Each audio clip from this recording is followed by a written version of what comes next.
Bueno, pues aquí estamos de vuelta por fin. Pasados unos cuantos meses, ya lo siento, de verdad. He pasado una temporada que estaba estresadísimo y he tenido que decidir o sigo trabajando y puedo comer todos los días, o dejo de hacer estas cosas, o bien dejo de trabajar y me dedico a hacer estas cosas. Y entonces, pues como tengo la mala manía de comer todos los días, pues he tenido que dejar de grabar vídeos porque me estaba suponiendo ya bastante estrés con el doctorado, con el trabajo, etcétera, etcétera. Así que bueno, espero que me sepáis perdonar y que podamos continuar este curso de cuántica, que vamos a empezar una segunda parte en la que vamos a empezar a ver ya cosas metidas con el cálculo. Vamos a dejar un poquito de lado las matrices de momento y os voy a empezar a arrancar por el operador evolución temporal. He puesto aquí operador evolución porque se le llama siempre operador evolución, pero trata de la evolución temporal. Es decir, nosotros hasta ahora lo que hemos visto es que tenemos un estado, por ejemplo este, que nos dice el estado en el que se encuentra el sistema. Este estado, hasta ahora no hemos visto que pueda evolucionar temporalmente. Es decir, nosotros, vale, pues tenemos, por ejemplo, el estado que está en el spin para arriba, o podemos tener una mezcla de estados, la spin para arriba, spin para abajo. Esto no está normalizado. Si lo queremos normalizar, tenemos que meter aquí una coeficiente. ¿Está? Y bien, ¿no? Es decir, vale, de acuerdo, pero ¿qué pasa si yo lo dejo evolucionar en el tiempo? ¿Esto está siempre así? ¿Siempre la probabilidad es siempre la misma? Es decir, si yo tengo un estado, mido la probabilidad de que esté para arriba ahora, ¿es la misma la probabilidad de que esté para arriba dentro de 10 minutos? Pues eso es lo que nos va a permitir ver el operador evolución. Ahora, ojo, una cosa que tengo que aclarar que es súper importante. Este operador que vamos a fabricar no nos rompe el principio de indeterminación. Es decir, vosotros me acabáis de escuchar decir, bueno, la probabilidad de que este esté para arriba dentro de 10 minutos, si cogemos este estado, por ejemplo, medimos ahora, y este es el estado que lo define, medimos el spin para arriba y la probabilidad de que el spin esté para arriba, nos va a dar que la probabilidad de que el spin esté para arriba es igual a un medio. Y la probabilidad de que esté para abajo también va a ser un medio. ¿Pero dentro de 10 minutos va a ser la misma? Sí, va a ser la misma, porque aquí no hay ninguna dependencia del tiempo. Cuando lo hagamos evolucionar, puede tomar otra forma, va a depender del parámetro t, porque en cuántica el tiempo es como en mecánica clásica, es un parámetro, no es una dimensión ni nada parecido, por lo menos en la mecánica cuántica normal. Luego ya la otra cosa es la mecánica cuántica de campos y demás. Pero bueno, la probabilidad va a seguir siendo un medio. Esto no siempre es así, es decir, podemos tener estados que dependan del tiempo y de ciertas cosas del sistema que lo hagan evolucionar. Pero esto, ojo, no rompe el principio de indeterminación. Esto es súper importante. Porque nosotros podemos hacer evolucionar este sistema con ese operador y saber exactamente cuál va a ser el estado del sistema. Es decir, yo voy a coger un operador. Voy a llamarlo. A ver, ¿en qué color lo pongo? Lo voy a poner en morado. A este lo voy a llamar U, que nos va a hacer evolucionar el sistema. Y va a actuar sobre. Esperad. Mejor le voy a poner aquí una cosa para que nos quede todo más clarito. Va a hacer que el sistema se vaya en el tiempo un poquito, un incremento de t. Y actúa sobre un sistema que en principio no depende del tiempo, el que teníamos aquí, por ejemplo. ¿Esto qué nos va a dar? Nos va a dar un nuevo sistema que sí depende de ese incremento. Es decir, nos ha cambiado en el tiempo. Yo puedo saber exactamente cuál va a ser este ket, o sea, este vector. Pero ojo, eso no rompe el principio de indeterminación. Estos vectores que han evolucionado en el tiempo, aunque la evolución es determinista, las probabilidades siguen siendo cuánticas. Esto ya lo aclararé un poquito más adelante, si hace falta, pero esto es súper importante. Este operador no nos rompe el principio de indeterminación. Y ahora vamos a la parte clave, ¿no? Digamos, ¿qué tiene que cumplir este operador? Pues lo primero que tiene que cumplir, como ya hemos dicho, es que si yo hago actuar ese operador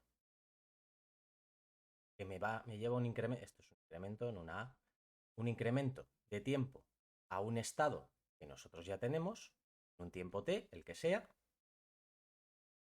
lo que me tiene que dar es ese mismo estado, pero descrito en un tiempo t más incremento de t. Es decir, un estado más avanzado. Hace evolucionar al sistema del estado t, del momento t, perdón, al momento t más incremento de t. Bien, esto de momento vale. Otra cosa súper importante. Claro, si este está actuando sobre este, también tiene que poder actuar sobre los ket.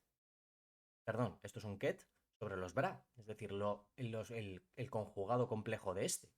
Por lo tanto, si yo lo hago actuar de esa manera, o sea, tengo que este estado, que es el conjugado complejo de este, tiene que venir de esto. Es decir, el conjugado complejo, ¿vale? Pero esto ya sabemos que es igual a esto, así que vamos a ir para allá. Y fijaos, esto de aquí yo puedo deshacer esta multiplicación, porque al fin y al cabo es multiplicar dos cosas en conjugado complejo,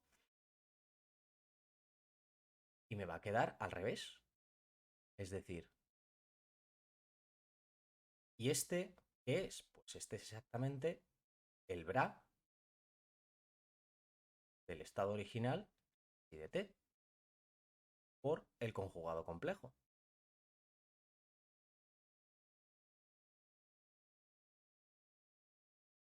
¿Qué es lo que estamos viendo aquí? Que actúa el conjugado complejo hacia la izquierda, ¿vale? Hasta aquí decimos, bien, pues no hay nada, no hay nada raro. Pero hay otra cosa que sí es importantísima, que es la siguiente. Queremos que si nosotros aplicamos este operador hacia adelante, cuando vaya hacia atrás, también nos tiene que dar el estado original. Es decir, si yo cojo y aplico el inverso,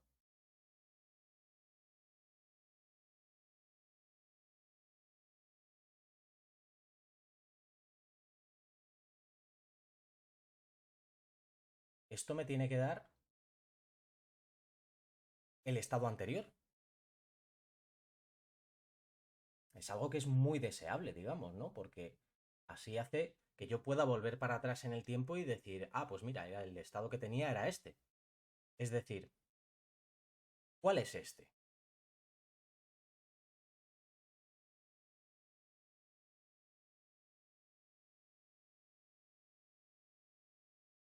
Bueno, pues para saber cuál es la inversa de este operador, vamos a fijarnos en esto de aquí. Es decir, yo, si hago el producto de un ket, perdón, de un bra, pues siempre me lío con eso, es la leche, por su opuesto, o sea, por su bra, jolín, otra vez, ¿veis? Si yo cojo un bra como este, es decir, cojo esto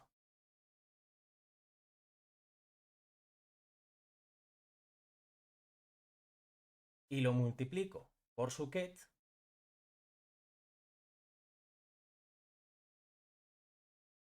si todo está bien y todo está normalito y no hay nada, ninguna cosa rara, me tiene que dar que esto es 1.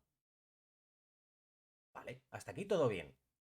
Pero puedo desarrollar esto de esta manera. Es decir, puedo coger y decir, vale, pero esto es exactamente el estado de t por esta matriz. Bueno, esta matriz, ¿verdad? Bueno, también podemos expresarlo de esa manera, pero vamos a hablar de operador, sin más, en abstracto. Y este otro es exactamente esto de aquí. Así que puedo coger y expresarlo así.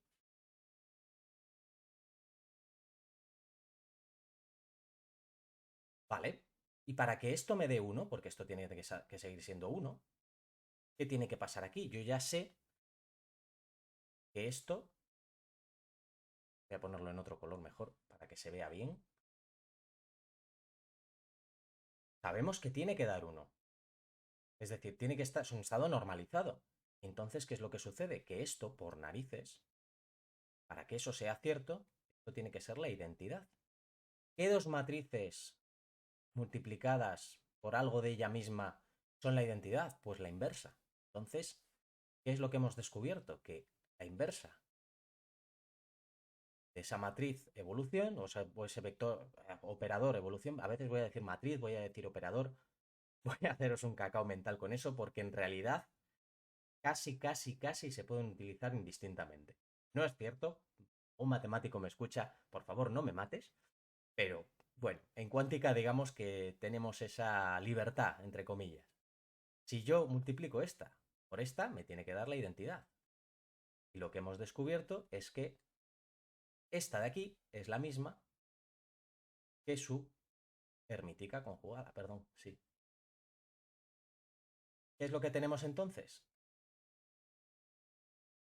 Tenemos esta relación, es decir, la conjugada de esta es la inversa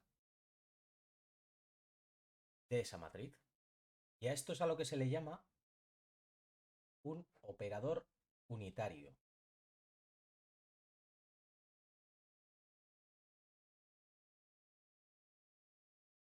Es decir, que la compleja conjugada, respuesta, a veces se me olvida decirlo, pero bueno, ya nos entendemos lo que quiero decir, es la inversa del propio operador. Cumplen esta relación. Hasta aquí, bien. Una cosa que es interesantísima y me estaría bien que comprobaseis vosotros es que este tipo de operadores conservan el producto escalar. Esto lo voy a poner un poquito como de ejercicio, es decir, unos pequeños deberes para que hagáis en casita. Si tú coges un estado pi y lo multiplicas por otro estado, y obtienes un número complejo, z, lo que deberíais comprobar es que pi de t, al haberle hecho evolucionar un tiempo t, en vez de un tiempo incremento de t, pues un tiempo t. Todo es lo mismo, símbolo, nada más. Y yo tengo este de aquí y le hago evolucionar al mismo tiempo t con el mismo operador, obviamente, me sigue dando el mismo número complejo. Todo de deberes.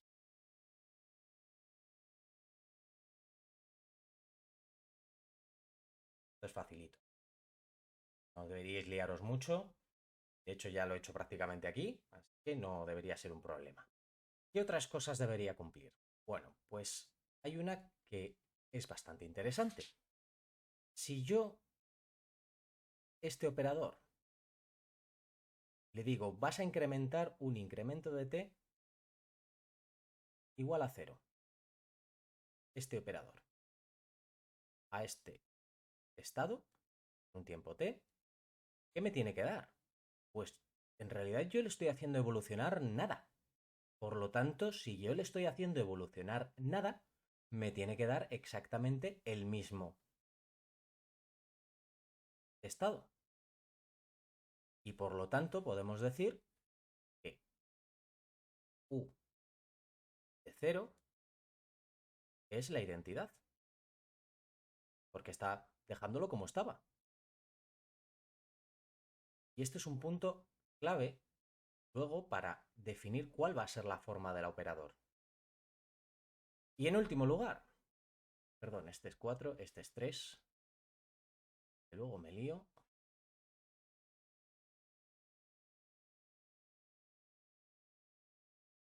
¿Qué otra cosa debe cumplir? Pues vamos a ver, si yo cojo el operador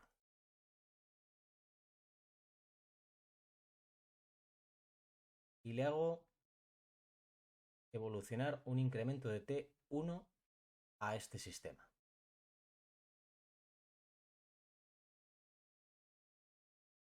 Evidentemente me va a dar el sistema en el estado t más incremento de t1.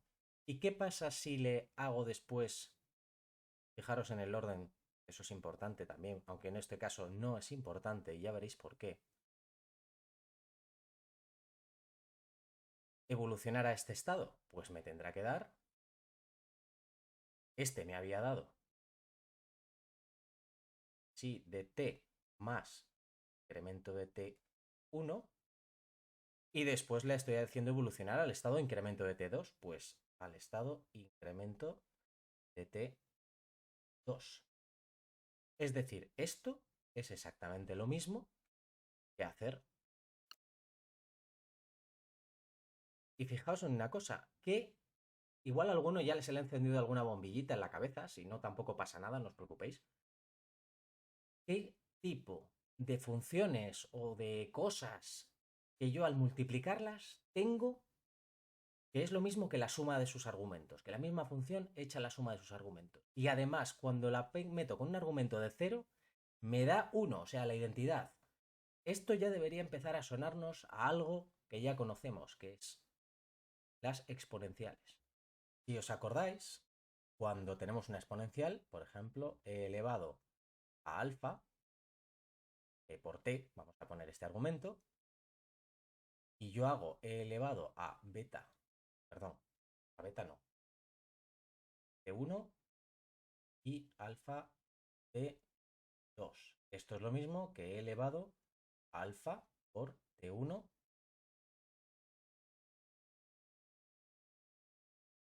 Fijaos que es esto mismo de aquí. Si yo hago e elevado a alfa por 0, esto me da 1. Pero claro, estos son operadores. Esto no puede ser algo tan sencillo como una exponencial multiplicada con un argumento y algo. ¿Qué es ese algo? ¿Cómo puedes ese algo decirnos esto es un operador, no es simplemente un número? Pues puede, porque nosotros podemos tener una exponencial de un operador. Bien, lo he dejado todo aquí más o menos resumido. Y ahora quiero que nos fijemos en precisamente estas tres propiedades. Esta y esta, que son principalmente las que nos van a decir cómo es ese operador. Fijaros, como ya he dicho, el producto de estos dos me va a ser lo mismo que sumar los argumentos. Vale, eso es una cosa que cumplen las exponenciales. Perfecto. Que el operador en cero, con el argumento cero, es la identidad. Bien, vale, de acuerdo. Ya sabemos que no es un logaritmo, porque los logaritmos en cero nos dan infinito. Bueno, menos infinito. Pero luego hay aquí otra que nos va a dar otra pista más sobre cómo es esto. Es decir, al hacer el conjugado complejo, me va a dar la inversa. Luego, ¿qué tiene que aparecer también en el argumento? Pues va a tener que aparecer por narices un número complejo. Y para decirle que esto es un operador, tiene que aparecer aquí un operador. Esto es un tema complicadete, quiero decir. No, esto os lo vais a tener que creer. Igual que algunas cositas, como ya os he dicho antes, es necesario que las creáis porque meterse en esto es meterse en teoría de grupos, meterse en unas historias muy tremendas y no merece la pena de momento. Ya si acaso en algún momento hago algo sobre teoría de grupos, pues ya lo explicaré un poco más en detalle. Pero de momento vamos a quedarnos con esto y le vamos a meter aquí el argumento, que es este de aquí. Y ahora vamos a hacer una cosa, una pequeña trampa. Vamos a meterle una constante. ¿Por qué? Pues veréis. Porque esto es tiempo, esto tiene unidades. Esto va a tener que tener otras unidades. Y para compensar, vamos a tener que meterle aquí un parámetro que nos va a dejar esto sin unidades. Vale, ¿por qué le meto h barra? Pues porque h es un operador que se llama hamiltoniano.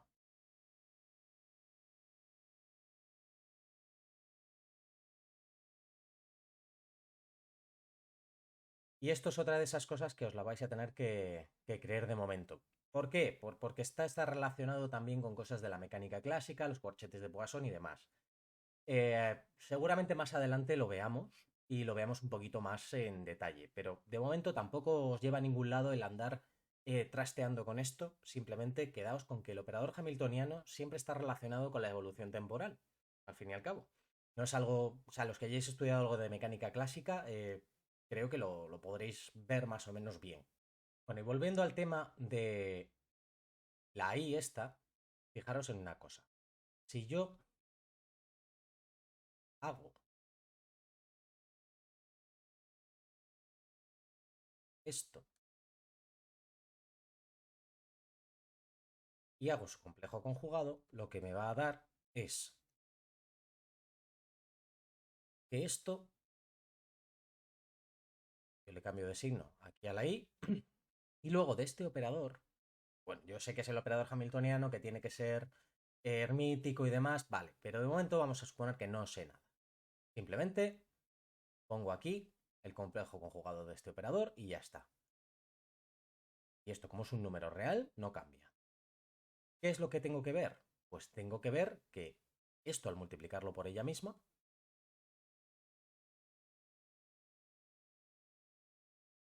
ya por la matriz original, quiero decir, bueno, por el operador original,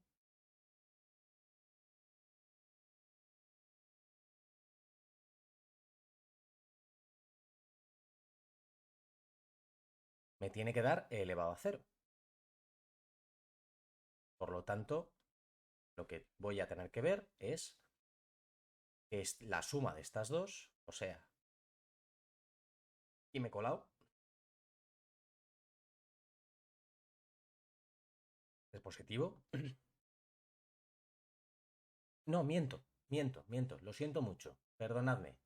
Aquí tengo un error. El original lo vamos a tomar negativo. Y el complejo conjugado positivo. Ya veréis por qué. Vale, aquí me quedo con esta operación. ¿Cómo me puede dar esto cero? Pues yo saco factor común aquí a las cosas son comunes.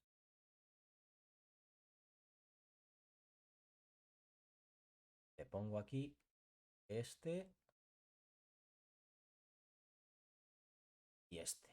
El operador y el operador conjugado. ¿Cuándo va a dar cero esto? Pues cuando estos dos sean iguales. Es decir, que aquí lo que nos está diciendo es esto es complejo y además este operador es hermítico.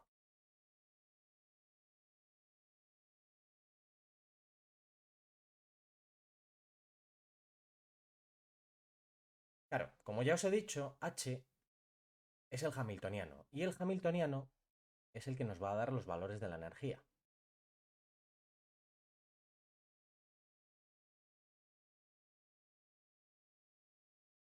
¿Tiene sentido esto? Tiene bastante sentido. Pensadlo un momento. ¿Qué va a hacer evolucionar un sistema? Es decir, yo tengo algo, un electrón por ahí danzando, circulando por el mundo. Una función de onda, un electrón por ahí que no sé exactamente dónde está, y va a estar haciendo cosas, o no va a estar haciendo cosas. A saber, ¿qué le va a hacer cambiar de dirección? ¿Qué le va a hacer moverse más rápido, moverse más despacio? Pues digamos, por ejemplo, un potencial. Es decir, yo aquí tengo un potencial del tipo que sea y va a hacer que el electrón, pues yo qué sé, se mueva para allá o haga ciertas cosas churriguerescas. Va a ser un potencial, por ejemplo. ¿Qué nos expresa los potenciales en mecánica clásica? Pues el hamiltoniano. Es decir, la energía está relacionada con los potenciales. Si es una partícula libre, pues va a estar relacionado con el momento. Es decir, tiene bastante sentido que la evolución del sistema venga dada por una función de la energía. Quiero decir, si lo piensas un poquito, creo que es algo bastante lógico. Y luego, aparte de las implicaciones matemáticas que eso conlleva con respecto a los corchetes de Poisson y a la mecánica clásica. Vamos, que no es ninguna locura presuponer ya de entrada que esto va a ser el hamiltoniano, o por lo menos una función del hamiltoniano o algo similar.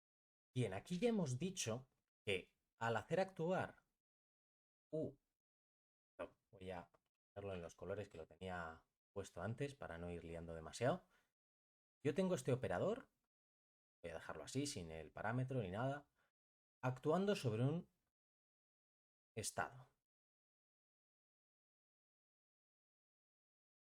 Y yo ya he dicho que este operador, al fin y al cabo, es de esta forma.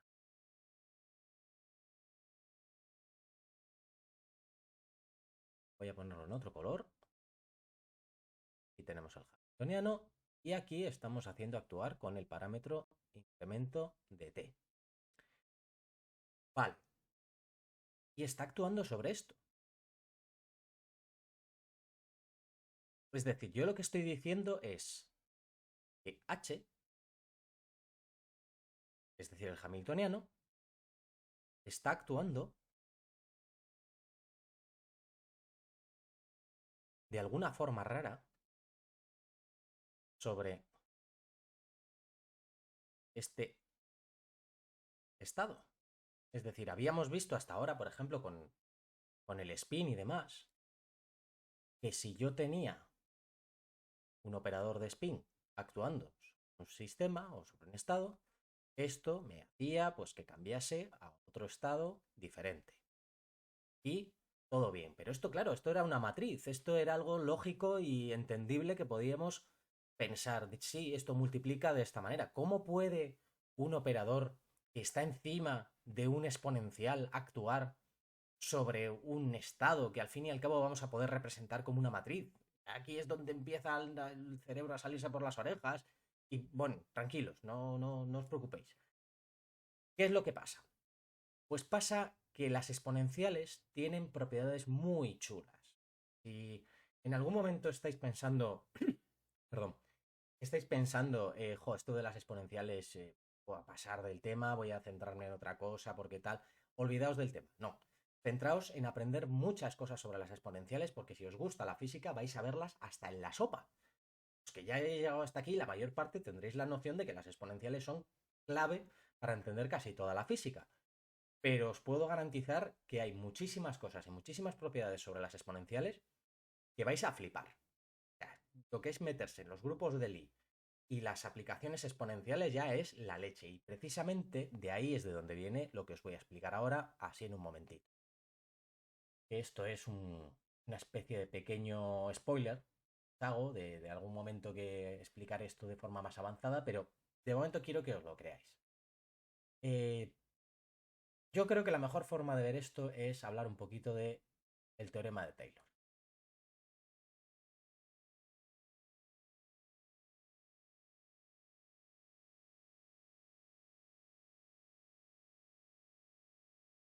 Y el teorema de Taylor muchos lo conoceréis, para los que lo conozcáis perfecto, y para los que no lo conozcáis, bueno, Taylor barra McLaurin.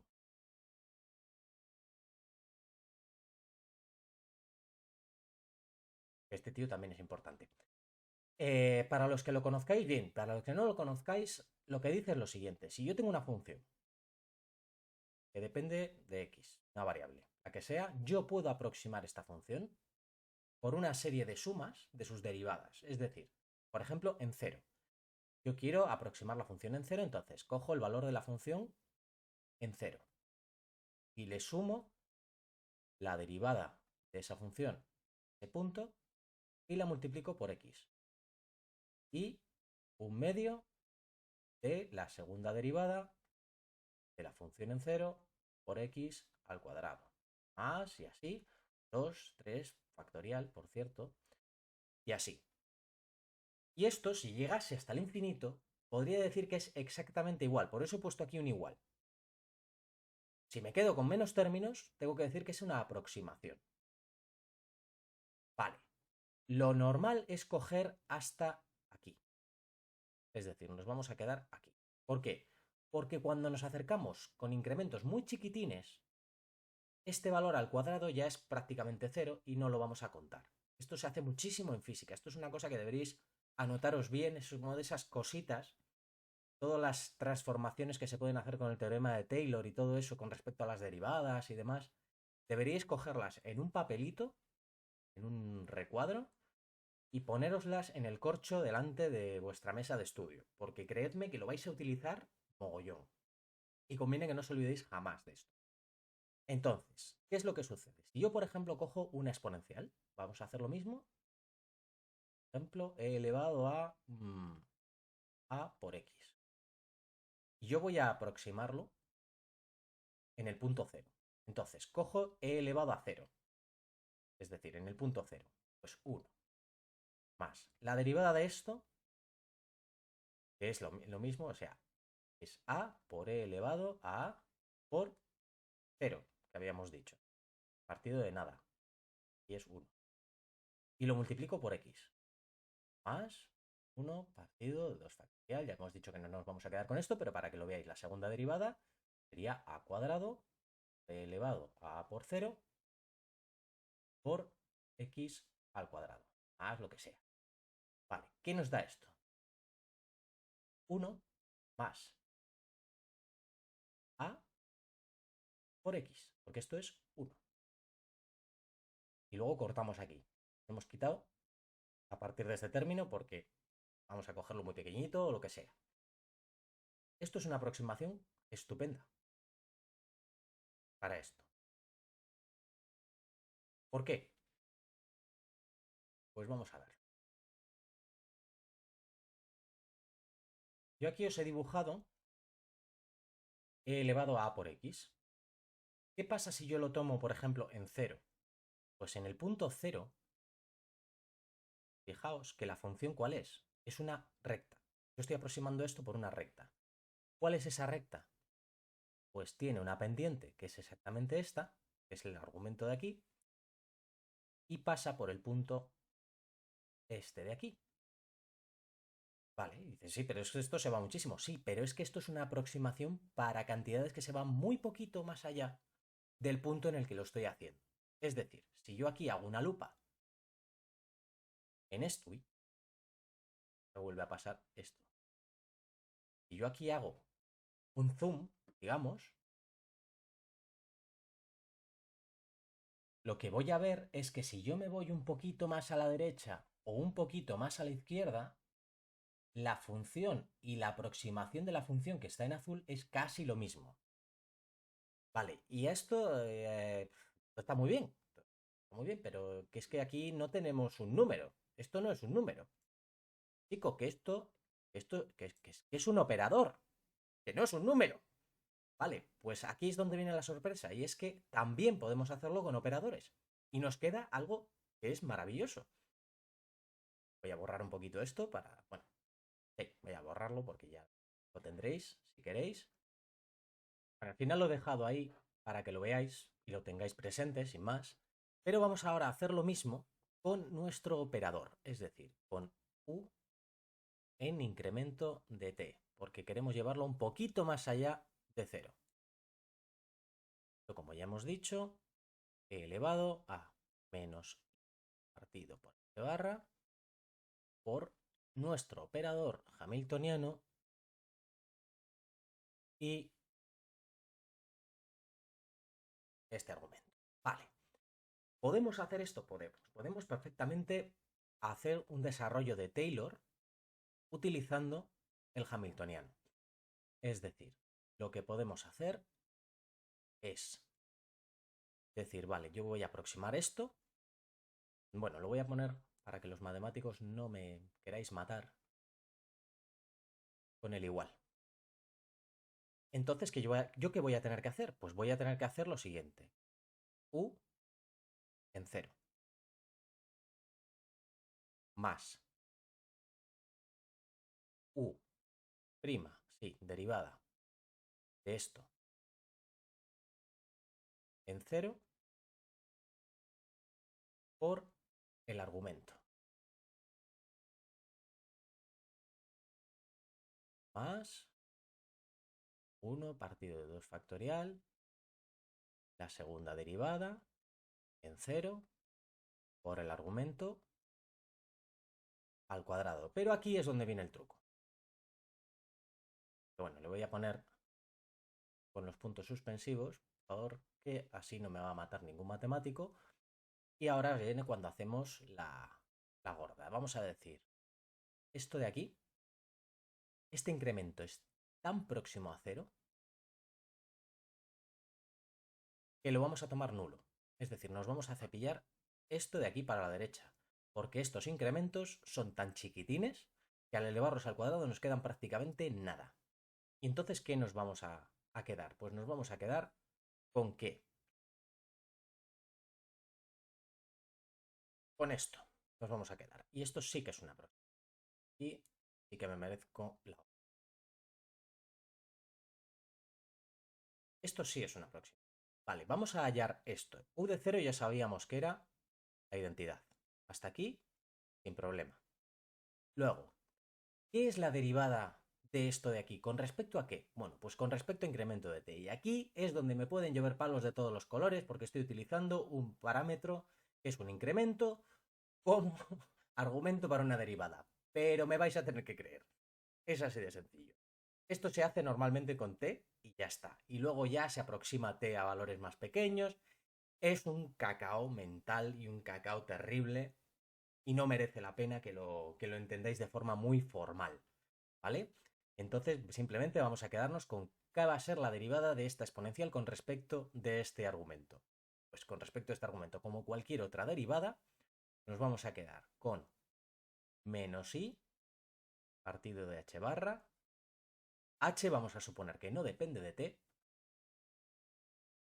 o más correctamente de incremento de t. También se puede hacer con esto dependiendo de incremento de t. Es mucho más complicado, pero bueno, oye, si hay alguno que se quiere animar y quiere probar a hacerlo, adelante.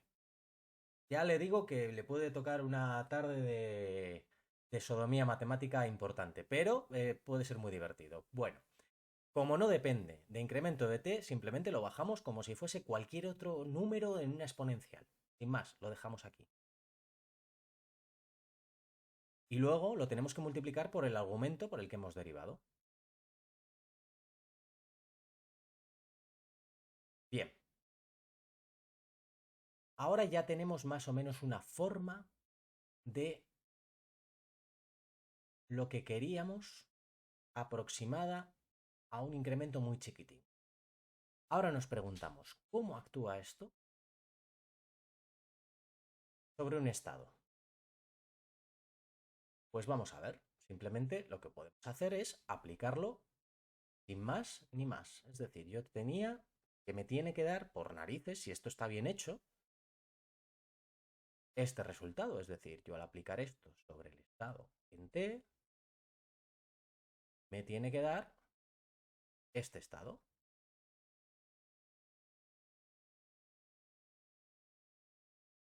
Vale, pues si yo al aplicar esto sobre el estado en t me tiene que dar el estado en t más incremento de t, al aplicar esto de aquí me tiene que dar lo mismo. Luego vamos a ver.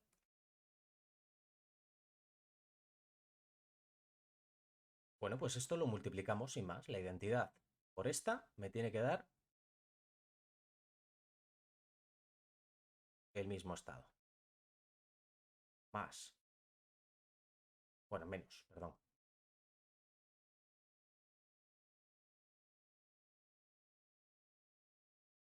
Vale, como ya hemos dicho, esto es el mismo estado que teníamos, original, menos esto mismo.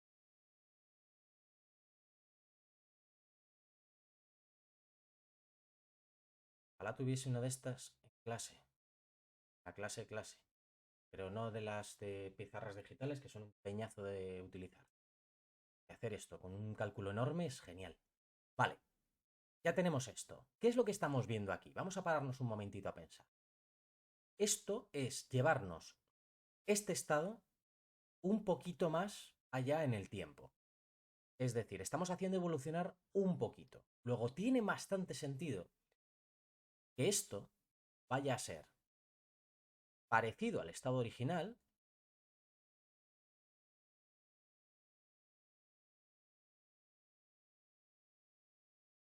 es decir, en un poquito de tiempo, en un incremento de t, no nos va a cambiar ninguna barbaridad.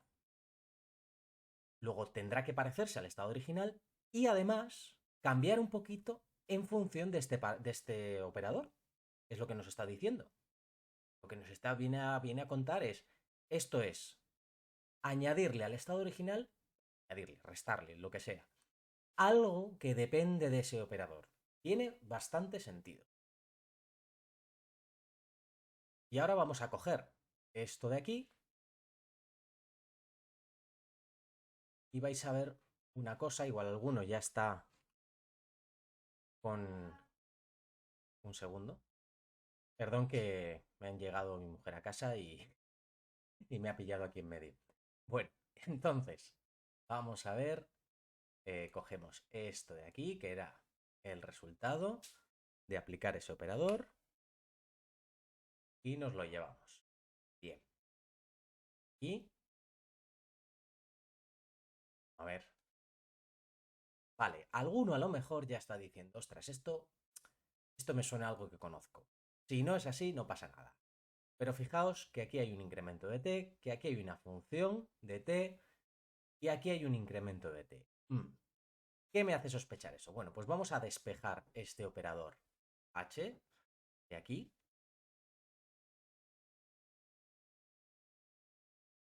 ¿Y qué es lo que encontramos? Pues encontramos que la acción de este operador h, un incremento de t, nos da esta variación de la función original. O sea, esto es una variación de sí de t. ¿Vale? Vamos a pasar esto para el otro lado y vamos a ver qué nos queda. Es decir, vamos a pasar esto de aquí, y nos vamos a quedar solo con el operador h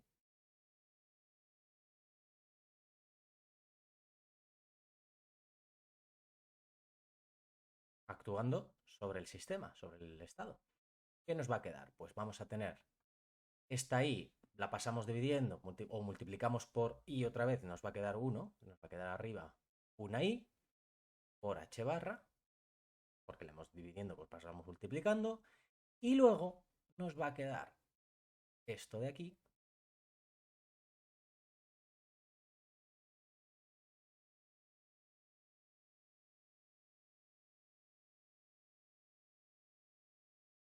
dividido por ese incremento de t. Y dices, ostras, ese incremento de t es muy chiquitín y esto os debería de sonar a todos, porque esto es una derivada.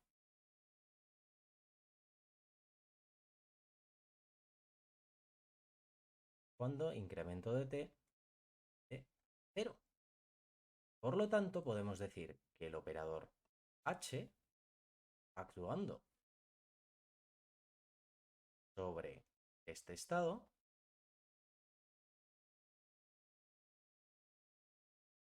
sí, h barra,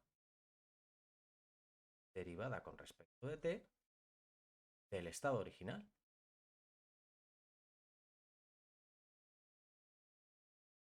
Y aquí es donde tenemos cómo está actuando ese operador con respecto al estado original.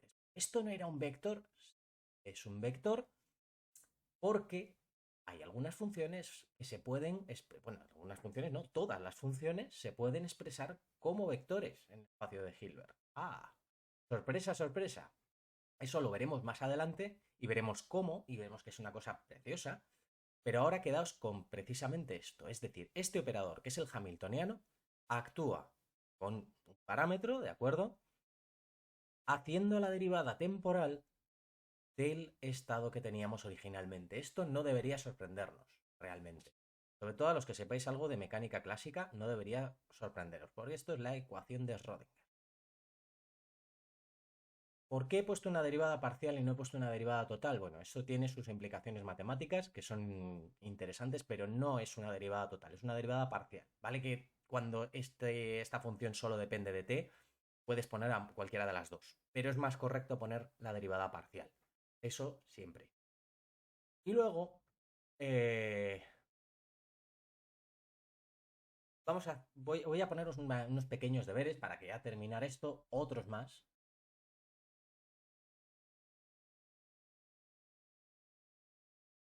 para que practiquéis una cosita y veáis una cosa que es interesante. Yo he dicho que esta aproximación del operador es casi lo mismo que el operador. Es decir, yo puedo coger el operador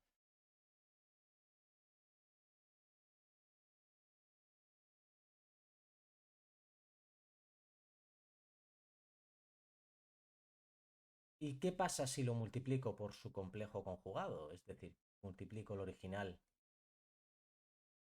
por el conjugado, pues que me tiene que dar la identidad, efectivamente.